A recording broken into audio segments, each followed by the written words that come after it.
2023 NEHEP Partnership Summit moderated chat and Q&A with Christine Ha, MasterChef Season 3 winner, NEI Director Michael Chiang, and NEHEP Planning Group member Penny Rosenblum. Christine Ha's vision loss journey. Christine, can you just tell us a little bit about yourself and your background and how you came to lose vision? Yes. I was born in Southern California, and my parents had come here in 1975, right when the fall of Saigon was happening, so at the end of the Vietnam War. Grew up with full vision, went to college in Austin, graduated college. It was around this time in my early adulthood that I started noticing one of my eyes, the vision was blurry. So naturally, I went to the optometrist thinking it was, well, first I thought it was my contact lens, then I went to the eye doctor, went through the usual tests at the optometrist, and then they told me it was actually something neurological.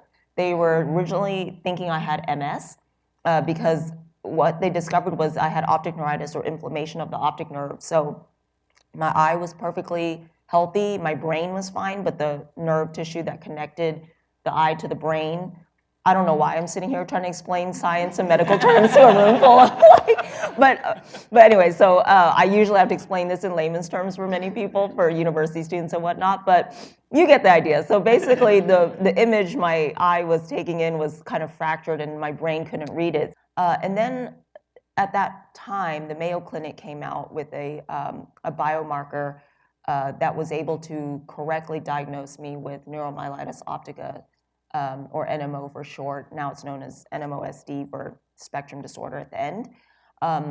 So when I was correctly diagnosed, I was put on correct treatment for my NMO, but I recovered well from the spinal cord inflammation, but unfortunately, I think after having so much optic nerve inflammation in both of my eyes over the years, like my optic nerves, I was told had atrophied. So that's kind of how I gradually lost my vision in my 20s. Coincidentally, it was around this time that I was also really starting to teach myself how to cook and enjoying cooking. And the story behind that is I started cooking out of necessity because when I went off to college, I realized I missed a lot of my mom's home cooking, like her Vietnamese food that I grew up eating.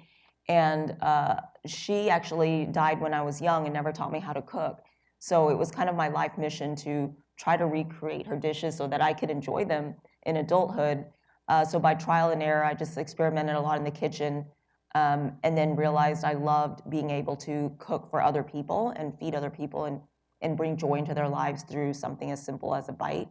So that's when I think my love for cooking grew, but it was really just a hobby, and it wasn't until I went on MasterChef, and the show is for all amateur home cooks, and then winning that third season that kind of launched the culinary side of my career. National Eye Institute, National Eye Health Education Program, www.nei.nih.gov/NEHEP.